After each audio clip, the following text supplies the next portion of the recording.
유럽의 심장부에 위치한 벨기에. 물오른 18살 파란 눈의 아름다운 금발 아가씨가 공장에 다니는 평범한 한국인 남자를 따라 한국행 비행기에 올라탔습니다. 도대체 한국 남자의 어떤 치명적인 매력이 그녀를 이 머나먼 타국까지 이끈 걸까요? 이야기를 시작하기 앞서 1초만 구독과 좋아요 눌러주세요. 영상 제작에 큰 힘이 됩니다. 안녕하세요. 저는 벨기에에서 온 소피아 듀부아입니다. 현재 서울에 살고 있는 28살 벨기에 며느리예요.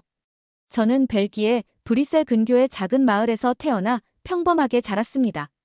제 인생이 완전히 바뀌게 된 것은 18살이던 2017년 우연히 접한 한국 드라마 때문이었어요. 고등학교를 갓 졸업하고 대학 진학을 앞둔 시점이었죠. 처음에는 그저 호기심으로 시작한 도깨비라는 드라마였는데 금세 K-팝에도 관심을 갖게 되었고 한국어의 아름다운 억양에 매료되었습니다. 독학으로 한국어를 배우기 시작했지만 더 빨리 실력을 향상시키고 싶어 언어 교환 앱에 가입했어요. 그렇게 만난 사람이 바로 민준 씨였습니다. 민준 씨는 저보다 9살 많은 서울에 사는 반도체 회사 엔지니어였어요. 글로벌 프로젝트를 담당하면서 영어 실력 향상이 필요해 언어 교환 앱을 시작했다고 했습니다. 처음에는 단순한 언어 교환이었지만 시간이 지날수록 대화 주제는 언어를 넘어 일상, 문화, 꿈, 그리고 고민으로 확장되었어요. 저는 벨기에의 생활과 유럽 문화에 대해 이야기했고 민준 씨는 한국의 빠른 도시 생활과 회사에서의 경험을 들려주었습니다. 메시지는 점점 빈번해졌고 곧 매일 영상 통화를 하게 되었어요. 시차 때문에 통화 시간을 맞추기 어려울 때도 있었지만 우리는 항상 방법을 찾아냈습니다. 영상 통화를 통해 민준 씨의 서울 아파트 풍경을 보고 저는 제 방의 벽에 붙인 K-팝 포스터들을 자랑했죠. 8개월간의 온라인 교류 끝에 민준 씨가 휴가를 내어 벨기에를 방문하겠다고 했을 때 제 마음은 이미 그를 향해 있다는 것을 깨달았습니다. 2주 후 브뤼셀 공항에서 꽃다발을 든 민준 씨를 마주했을 때 제 심장은 빠르게 뛰었어요. 벨기에에서의 2주는 마치 꿈 같았습니다. 브뤼셀과 겐트의 거리를 거닐며 매일 만나 데이트를 즐겼어요. 온라인에서 알던 민준 씨는 실제로 만났을 때 더 매력적이었어요. 그의 차분한 말투, 생각이 깊은 눈빛, 그리고 제 이야기를 들을 때의 진지한 태도가 더욱 선명하게 다가왔습니다. 마치 오랫동안 알고 지낸 사람처럼 편안했죠. 떠나기 전날 밤, 민준 씨는 제게 한국에 와볼 생각이 있는지 물었고 저는 주저없이 그럴 의향이 있다고 대답했습니다. 그 순간 우리의 관계가 단순한 호기심이나 일시적인 감정이 아니라 무언가 더 깊고 진지한 것으로 발전했다는 것을 느꼈어요. 비행기를 타고 떠나는 민준 씨를 배웅하면서 저는 이미 마음속으로 한국행을 결심하고 있었습니다. 18살의 저에게 그것은 엄청난 모험이었지만 민준 씨와 함께라면 어떤 도전도 해볼 가치가 있다고 생각했어요. 그렇게 우리의 이야기는 시작되었습니다. 민준 씨가 벨기에에서 돌아간 후 저희는 매일 영상 통화를 하며 더욱 깊은 관계로 발전했어요. 통화할 때마다 한국에 대한 저의 호기심은 커져갔고 민준 씨는 서울의 아름다운 곳들을 영상으로 보여주곤 했습니다. 자연스럽게 저는 한국 방문을 계획하게 되었고 한국어 공부도 더 열심히 했죠. 그렇게 8개월 동안 더 깊어진 관계 속에서 저희는 미래를 함께하고 싶다는 마음이 들었습니다. 사랑은 국경을 초월한다고 하잖아요.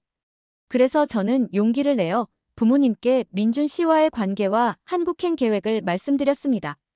그런데 제 예상과 달리 부모님의 반응은 격렬했어요. 외교관으로 일하시는 아버지는 얼굴이 불그락푸르락해지셨죠. 동양의 낯선 나라로 가서 무슨 미래가 있겠냐며 분노하셨어요. 어머니는 울음을 터뜨리시며 딸이 지구 반대편으로 가버린다는 생각에 슬퍼하셨습니다. 어머니는 대학 교수셨는데도 한국에 대한 고정관념이 있으셨던 거예요. 부모님께서는 제가 한국에 가면 차별받을 것이라고, 문화가 너무 다르다고, 언어도 통하지 않는 곳에서 어떻게 살겠냐고 걱정하셨습니다. 심지어 아버지는 민준 씨의 사진을 보시고는 인터넷으로 만난 사람을 어떻게 믿느냐며 제 판단력을 의심하셨죠. 저는 이미 민준 씨를 직접 만났고 그의 진심을 알고 있다고 설명했지만 부모님의 걱정은 쉽게 풀리지 않았어요. 한편 한국에서는 민준 씨도 비슷한 상황에 처해 있었습니다.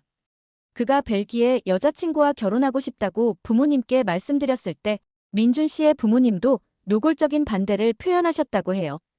특히 민준 어머니께서는 아들이 한국말도 제대로 못하는 외국 여자와 어떻게 살 수 있겠냐며 걱정하셨대요.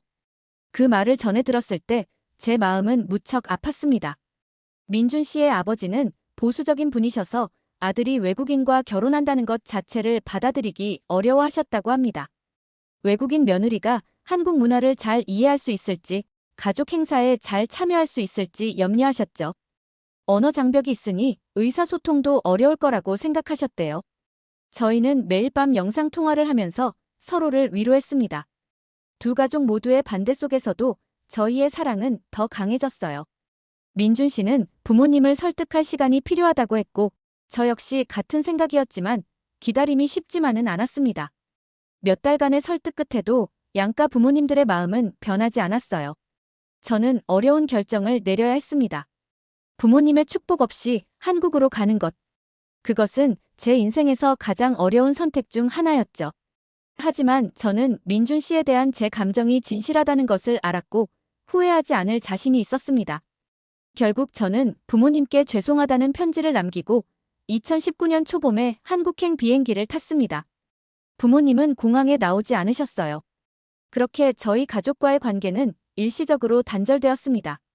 비행기가 이륙할 때 창밖으로 작아지는 벨기에의 풍경을 바라보며 눈물을 참기 어려웠죠. 고향과 가족을 두고 떠나는 것은 정말 힘든 일이었습니다. 한국으로 가는 12시간의 비행 동안 저는 수많은 생각에 잠겼어요. 정말 옳은 선택을 한 것일까? 낯선 나라에서 적응할 수 있을까? 민준 씨의 부모님은 나를 받아들여 주실까? 그런 고민들로 가득한 시간이었죠. 하지만 인천공항에 도착해 기다리고 있는 민준 씨를 보는 순간 제 모든 불안은 사라졌습니다. 그의 품에 안겼을 때 이제 집에 왔다는 느낌이 들었어요. 낯선 땅에서의 새로운 시작은 설렘 반, 두려움 반이었습니다. 가족의 지지 없이 시작하는 한국 생활은 생각보다 외롭고 힘들었어요. 특히 명절이나 생일 같은 특별한 날에는 가족에 대한 그리움이 더 크게 다가왔습니다. 부모님께 연락을 드려도 처음에는 짧은 답장만 오거나 아예 응답이 없는 경우도 많았죠. 그래도 저는 포기하지 않고 1-2주에 한 번씩 꾸준히 이메일과 사진을 보냈습니다. 제가 잘 지내고 있다는 것, 한국 생활에 조금씩 적응해가고 있다는 것을 알려드리고 싶었어요. 언젠가는 부모님의 마음이 열릴 거라고 믿었거든요. 양가 부모님의 마음을 얻기 위한 여정은 쉽지 않았지만 저희는 진심으로 서로를 사랑했고 그 사랑이 모든 어려움을 이겨낼 수 있는 힘이 되었습니다. 인천공항에 도착한 날 한국의 첫인상은 활기였어요. 공항은 사람들로 붐볐고 모든 것이 빠르게 움직이는 듯 했습니다. 민준 씨는 저를 위해 작은 아파트를 미리 구해두었어요. 지하철로 약 40분 거리에 있는 서울 외곽의 원룸이었는데 벨기에의 제 방보다 작았지만 아늑했습니다. 첫 며칠은 시차 적응으로 힘들었어요. 낮에는 졸고 밤에는 깨어있는 생활이 계속되었죠. 민준 씨는 회사에 휴가를 내고 저와 함께 지내며 한국 생활에 적응할 수 있도록 도와주었습니다. 함께 근처 마트에 장을 보러 가고 동네 식당에서 식사를 하고 지하철 이용법도 알려주었어요. 가장 먼저 부딪힌 벽은 언어였습니다. 제가 한국어를 독학하긴 했지만 실제 생활에서 쓰이는 한국어는 전혀 다른 차원이었어요. 마트에서 물건을 살 때, 식당에서 주문할 때, 심지어 택시를 탈 때조차 의사소통이 어려웠죠. 민준 씨 없이는 아무것도 할 수 없는 것 같았습니다. 특히 힘들었던 것은 글자를 읽을 수는 있어도 뜻을 모르는 경우가 많았다는 거예요. 한 번은 마트에서 설탕을 사려고 했는데 소금을 샀던 적도 있었죠. 민준 씨가 웃으며 알려주었지만 그 순간 제 자신이 무척 무력하게 느껴졌습니다. 음식 문화의 차이도 컸어요. 저는 매운 음식을 잘 먹지 못했는데 한국의 많은 음식이 매웠습니다. 처음 김치를 먹었을 때는 입안이 불에 타는 것 같았어요. 민준 씨가 웃으며 물을 건네주었지만 그때는 한국 음식에 적응할 수 있을지 걱정됐죠. 점심에 자주 먹는다는 라면도 저에게는 너무 매웠고 저녁에 즐겨 먹는 삼겹살은 기름이 많아 처음에는 부담스러웠습니다. 그리고 민준 씨의 부모님을 처음 만난 날은 더욱 긴장됐어요. 한국에 온 지 약 2주 후 민준 씨는 부모님께 인사드릴 시간이 되었다고 했습니다. 부모님은 서울 북쪽의 아파트에 살고 계셨는데 문을 열어주신 민준 씨의 어머니는 제가 상상했던 것보다 훨씬 차가운 표정이셨어요. 거실에 앉아 몇 마디 나누는 동안 어색한 침묵이 이어졌습니다. 준비해간 벨기에 초콜릿 선물을 드렸지만 부모님의 표정은 크게 변하지 않았어요. 민준 씨의 어머니는 제게 한국어를 얼마나 할 수 있느냐고 물으셨고 제가 간단한 인사말 정도만 한국어로 대답하자 실망한 표정을 감추지 않으셨습니다. 식사 시간은 더 어려웠어요. 민준 씨의 어머니께서 정성껏 준비하신 한국 음식들이 테이블에 가득했는데 대부분 제게는 생소한 음식이었습니다. 젓가락 사용이 서툴러 음식을 자주 떨어뜨렸고 매운 찌개를 먹다가 기침을 참느라 진땀을 흘리기도 했어요. 어머니께서는 제가 음식을 많이 먹지 않는 것을 보시고는 음식이 입에 맞지 않느냐고 물으셨죠. 저는 정말 맛있다고 말했지만 긴장해서 그런지 목이 메어 더 먹기 어려웠습니다. 그날 집으로 돌아오는 길 민준 씨는 제게 괜찮았냐고 물었어요. 저는 괜찮다고 대답했지만 사실 마음이 무척 무거웠습니다. 민준 씨의 부모님이 저를 받아들이지 않으시면 어떡하지 하는 걱정이 들었거든요. 민준 씨는 시간이 해결해 줄 거라고 부모님도 저를 알아가면서 마음을 여실 거라고 안심시켰지만 그날 밤 저는 쉽게 잠들지 못했어요. 한국 생활 초기에는 작은 성취감이 큰 기쁨이 되곤 했습니다. 혼자서 성공적으로 버스를 타고 목적지에 도착했을 때, 마트에서 필요한 것을 모두 찾아 계산했을 때, 동네 분식집에서 떨리는 마음으로 주문을 성공했을 때 등 사소한 일들이 큰 승리처럼 느껴졌어요. 또한 한국의 아름다움을 발견하는 순간들도 있었습니다. 민준 씨와 함께 방문한 경복궁의 웅장함, 북촌 한옥마을의 고즈넉함, 한강공원의 활기찬 모습 등이 인상적이었어요. 특히 처음 본 벚꽃이 흩날리는 봄날의 풍경은 마치 영화 속 장면 같았습니다. 한국 생활 한개월 차에 저는 한국어 학원에 등록했어요. 매일 오전 3시간씩 집중적으로 한국어를 배우기 시작했습니다. 학원에는 다른 나라에서 온 외국인들도 많았는데 그들과 교류하며 위로를 받곤 했어요. 같은 고민을 가진 사람들과 이야기를 나누는 것만으로도 큰 힘이 되었습니다. 저녁에는 민준 씨와 함께 한국어 공부를 했어요. 민준 씨는 인내심 있게 제 발음을 교정해주고 문법을 설명해 주었죠. 때로는 제가 너무 답답해 짜증을 내기도 했지만 민준 씨는 항상 격려해 주었습니다. 그런 시간들이 쌓이면서 저희 관계는 더욱 깊어졌어요. 한국 생활 3개월 차, 저는 조금씩 자신감을 얻기 시작했습니다. 기본적인 대화는 한국어로 할 수 있게 되었고 간단한 장보기나 외출도 혼자서 가능해졌어요. 민준 씨의 부모님 댁을 다시 방문했을 때는 전보다 나은 한국어 실력으로 대화를 시도했고 어머니께서는 미소로 반응해 주셨습니다. 그러나 여전히 어려운 순간들이 많았어요. 길을 잃었을 때 도움을 청하기 어려웠고 관공서에서 필요한 서류를 처리할 때는 민준 씨의 도움 없이는 불가능했습니다. 특히 심각한 문제가 있었는데 비자 연장 문제였어요. 관광 비자로 입국했기 때문에 체류 기간이 제한되어 있었고 다른 비자로 전환하는 과정이 복잡했습니다. 민준 씨는 저희가 결혼하면 모든 것이 해결될 거라고 했지만 양가 부모님의 승낙 없이 서둘러 결혼하는 것은 더 많은 문제를 만들 것 같았어요. 우리는 차분히 상황을 해결해 나가기로 했고 우선 제가 한국에서 할 수 있는 일을 찾는 것부터 시작했습니다. 한국에서 외국인으로서 일자리를 구하는 것은 생각보다 어려웠어요. 다행히 제가 프랑스어와 영어를 할 수 있다는 장점이 있었고 한 지인의 소개로 서울 이태원의 작은 프랑스 레스토랑에서 주말에만 일할 수 있는 기회를 얻었습니다. 비록 정식 취업은 아니었지만 그곳에서 일하며 요리 실력도 늘리고 한국인 동료들과 교류하며 한국어도 배울 수 있었어요. 일을 시작하면서 저는 더 많은 한국인들을 만나게 되었고 한국 사회에 대해 더 깊이 이해하게 되었습니다. 처음에는 낯설기만 했던 한국의 일상이 점차 제 일상이 되어갔어요. 저는 한국인처럼 김치찌개를 먹고 소주를 마시고 노래방에 가는 것에 익숙해져 갔습니다. 그렇게 저의 한국 생활은 하루하루 쌓여갔고 벨기에에서의 생활은 점점 먼 기억이 되어갔어요. 때로는 가족이 그립고 고향이 그리울 때도 있었지만 민준 씨와 함께하는 새로운 삶에 대한 기대가 그 그리움을 덮어주었습니다. 한국에 온 지 약 4개월이 지났을 때 저는 첫 명절인 설날을 맞이하게 되었습니다. 민준 씨는 이번 설날에 부모님 댁에서 함께 보내자고 제안했어요. 그동안 한국어 실력도 조금 늘고 민준 부모님과 몇 차례 더 만난 터라 저는 설렘 반 긴장 반의 마음으로 동의했습니다. 설날 전날 민준 씨 어머니께서 전화를 주셔서 일찍 오라고 하셨어요. 명절 음식 준비를 도와달라는 의미였죠. 저는 기꺼이 그러겠다고 대답했습니다. 한국의 명절 문화를 직접 경험하고 민준 씨 어머니와 함께 요리하며 관계도 개선할 수 있는 좋은 기회라고 생각했거든요. 다음 날 아침 일찍 저희는 민준 씨 부모님 댁으로 향했습니다. 가는 길에 민준 씨는 설날에 하는 세배, 차례상 차리는 법, 어른들께 인사하는 예절 등을 설명해 주었어요. 저는 머릿속으로 계속 연습했지만 실수할까봐 불안했습니다.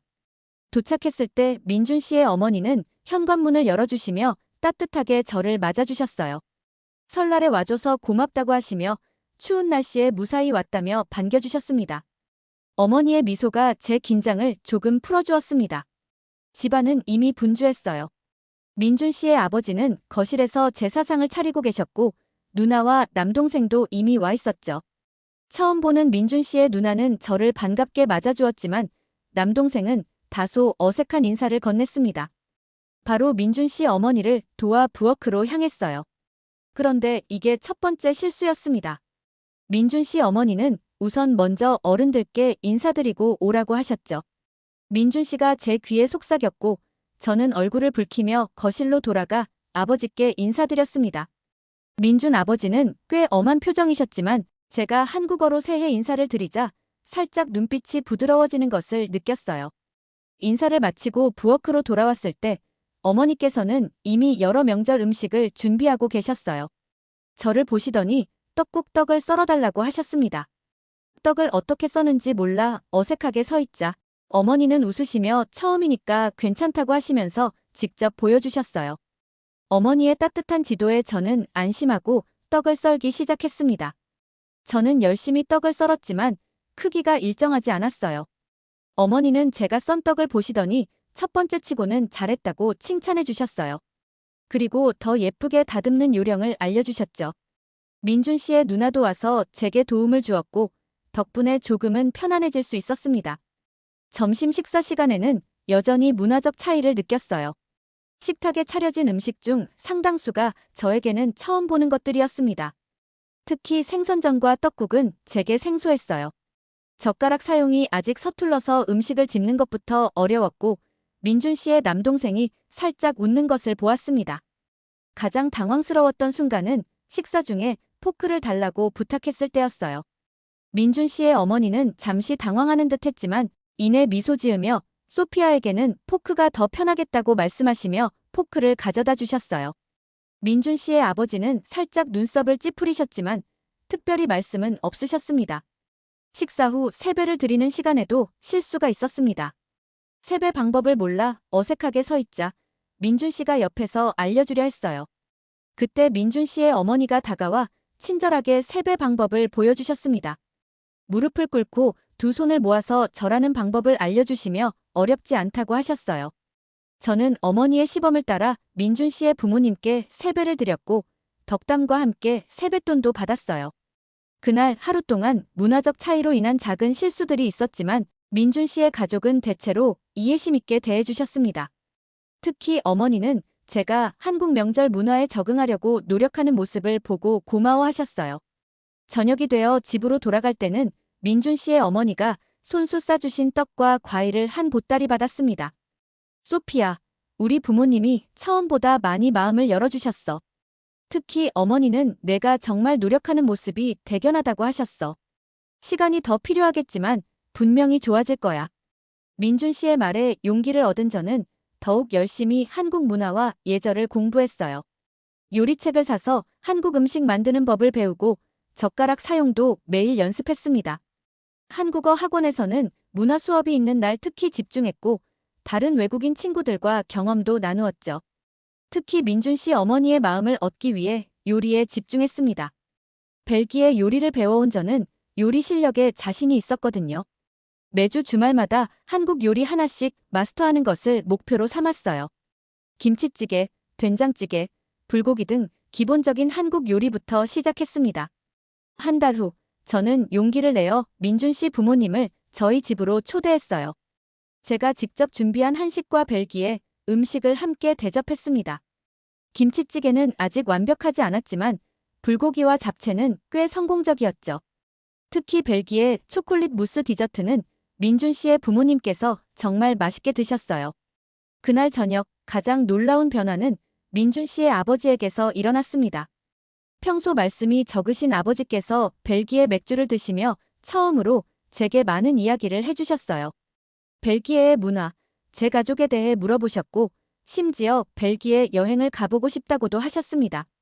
소피야, 우리나라 음식도 잘 해내는데 너희 나라 음식은 정말 특별하구나. 이렇게 맛있는 초콜릿은 처음 먹어봤어.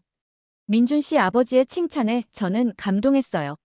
그리고 어머니도 제 요리 솜씨를 칭찬하시며 앞으로 같이 요리하면 좋겠다고 말씀해 주셨죠. 그 작은 칭찬들이 제게는 커다란 위로가 되었습니다. 이런 노력들이 쌓이면서 민준 씨 부모님과의 관계도 크게 개선되기 시작했어요. 특히 제가 한국어로 대화하려고 노력하는 모습을 보시고 어머니께서 점점 마음을 열어주셨습니다. 어느 날은 제게 김치 담그는 법을 가르쳐 주시겠다고 직접 제안하셨고 그것은 우리 관계의 중요한 전환점이 되었어요. 민준 씨의 아버지도 변하셨습니다. 처음에는 거의 말씀을 걸지 않으셨는데 이제는 가끔 저를 불러 한국의 역사나 문화에 대해 이야기해 주셨어요. 한 번은 제게 한국 전통차 마시는 법을 알려주시기도 했죠. 제가 외국인이라는 사실보다 민준을 진심으로 사랑하는 사람이라는 점을 인정해 주시는 것 같았습니다. 문화적 차이는 여전히 있었지만 이제는 그것을 부정적으로 보기보다 서로 배울 수 있는 기회로 받아들이게 되었어요. 매일 조금씩 성장하는 제 모습을 발견하면서 저는 이 모든 어려움이 결국 제 삶을 더 풍요롭게 만들어준다는 것을 깨달았습니다. 한국에 온 지 반년이 지났을 때 저는 이제 혼자서도 대부분의 일상을 해낼 수 있게 되었어요. 한국어로 기본적인 대화가 가능해졌고 대중교통도 자유롭게 이용할 수 있었습니다. 레스토랑에서의 일도 점점 익숙해져 갔고 동료들과도 좋은 관계를 유지했어요. 그렇게 저는 한국이라는 새로운 땅에서 조금씩 제 자리를 찾아가고 있었습니다. 여전히 많은 도전이 남아 있었지만 이제는 그 도전을 두려워하지 않게 되었어요. 민준 씨와 함께라면 그리고 이제는 그의 가족들의 지지까지 얻었으니 어떤 어려움도 극복할 수 있을 것 같았거든요. 한국에 온 지 1년이 되어갈 무렵 민준 씨는 한강공원의 벚꽃 아래에서 프로포즈를 했습니다. 저는 주저없이 고개를 끄덕였어요. 벨기에 가족들에게 결혼 소식을 전할 때는 긴장됐지만 다행히 부모님의 태도는 예전보다 누그러져 있었습니다. 어머니는 결혼식에 참석하고 싶다고 하셨고 아버지도 마지못해 동의하셨어요. 결혼 준비는 새로운 문화적 학습의 시간이었습니다. 양가상견례, 예단, 패백 등 처음 듣는 단어와 풍습들이 많았어요. 민준 씨 어머니는 인내심을 갖고 하나하나 설명해 주셨습니다. 결혼식 일주일 전 벨기에 가족들이 인천공항에 도착했어요. 2년 만에 보는 부모님은 저를 꼭 안아주셨고 동생 토마스는 저를 위해 한국어를 배워 깜짝 놀라게 했습니다. 양가상견례는 언어 장벽에도 불구하고 민준 씨와 제가 통역을 하며 진행되었어요. 두 어머니들은 요리 이야기로 의기투합하셨고 두 아버지들은 역사와 정치에 관해 대화를 나누셨습니다. 2020년 가을, 코로나19로 규모는 축소되었지만 한강이 내려다 보이는 작은 웨딩홀에서 결혼식을 올렸습니다. 방역 지침을 지키며 마스크를 착용했지만 그마저도 저희의 행복을 가리지는 못했어요. 서양식 웨딩드레스와 한복을 모두 입어보며 두 문화를 경험했습니다. 신혼여행은 해외여행이 어려운 코로나 시기였지만 다행히 제주도로 떠날 수 있었어요. 벨기에 가족들은 서울에 남아 관광을 즐기셨고 일주일 후 다시 만났을 때 한국의 문화에 완전히 매료되어 있었습니다. 결혼 후 저희는 민준 씨의 회사가 지원하는 신혼부부 아파트로 이사했어요. 코로나로 재택근무가 늘면서 함께 보내는 시간도 더 많아졌습니다. 6개월 후 토픽 중급에 합격하고 문화센터에서 벨기에와 프랑스 요리를 가르치는 일을 시작했어요. 시간이 흐르면서 저는 한국을 얼마나 사랑하게 되었는지 깨달았습니다. 처음에는 민준 씨를 따라왔을 뿐이었지만 이제는 한국의 아름다움과 문화에 진심으로 매료되었어요. 벨기에를 떠나 한국을 선택한 그날의 결정을 후회한 적은 단 한 번도 없었습니다. 제가 경험한 한국은 정말 매력적인 나라입니다. 세계 어디에서도 찾아볼 수 없는 독특한 전통 문화와 놀라운 발전을 이룬 현대 기술이 공존하는 곳이죠. 이런 멋진 나라의 문화를 세계에 더 많이 알리고 싶습니다. 앞으로도 한국에서의 제2의 인생을 힘차게 살아낼 수 있도록 응원의 댓글 부탁드릴게요. 감사합니다.